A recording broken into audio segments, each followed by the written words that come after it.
ತುಂಬ ಜನ blood report ತೊಗೊಂಬರ್ತಾರೆ, AMH ಅಂತ, ಸೆಕೆಂಡ್ ಒಪಿನಿಯನ್, ಥರ್ಡ್ ಒಪಿನಿಯನ್ ತೊಗೊಂಬರ್ತಾರೆ. ಆ್ಯಂಟಿಮಿಲರ್ ಹಾರ್ಮೋನ್ ಅಂತ, ಇದು ಒಂದು ಇಂಪಾರ್ಟೆಂಟ್ ಹಾರ್ಮೋನ್.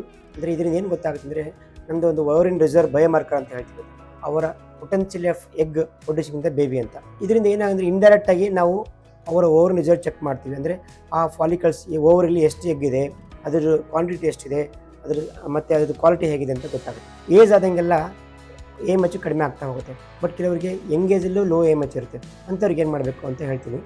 ಲೋ AMH ಆಗೋದು ಯಾವುದೇ ರೀತಿಯಿಂದ ಅಂದರೆ ಇಷ್ಟೊಂದು ಕಾರಣಗಳಿದೆ. ಒಂದು ಜೆನೆಟಿಕ್ಲಿ ಕಾಸ್ ಇರುತ್ತೆ, ವಯಸ್ಸಾದಂಗೆಲ್ಲ ಕಡಿಮೆ ಆಗುತ್ತೆ. ಬಟ್ ಯಂಗ್ ಏಜಲ್ಲಿದ್ದಾಗ ಕಡಿಮೆ ಆಗ್ತಾ ಹೋಗುತ್ತೆ. Maybe because of gene ಕಾರಣದಂತ ಹೇಳ್ತೀವಿ, ಅಥವಾ ಜೆನೆಟಿಕಲ್ ಡಿಸಾರ್ಡರ್ಸ್ ಇರುತ್ತೆ. ಲೋ AMH ಬಂದಾಗ ಏನು ಮಾಡಬೇಕು, ಆದಷ್ಟು ಮಟ್ಟಿಗೆ ಬೇಗ ಡಾಕ್ಟರ್ ಮೀಟ್ ಮಾಡಬೇಕು.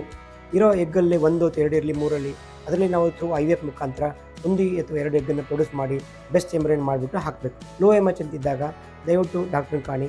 ಅದಕ್ಕೆ ವಿಧವಾದ ಮಾತ್ರೆಯನ್ನು ಕೊಡ್ತೀವಿ ನಾವು. ಸ್ವಲ್ಪ quantity of number of egg improve ಮಾಡೋದಕ್ಕೆ ಮತ್ತು ಕ್ವಾಲಿಟಿ ಇಂಪ್ರೂವ್ ಮಾಡೋದಕ್ಕೆ ಕೆಲವೊಂದು ಮೆಡಿಸಿನ್ಸ್ ಕೊಟ್ಟು ವಿತಿನ್ 2 to 3 ಮಂತ್ಸಲ್ಲಿ ಅದನ್ನು ಕ್ವಾಲಿಟಿ ಇಂಪ್ರೂವ್ಮೆಂಟ್ ಮಾಡಿ ನಾವು ಥ್ರೂ IVF ಮುಖಾಂತರ ಮಕ್ಕಳು ಮಾಡ್ತೀವಿ.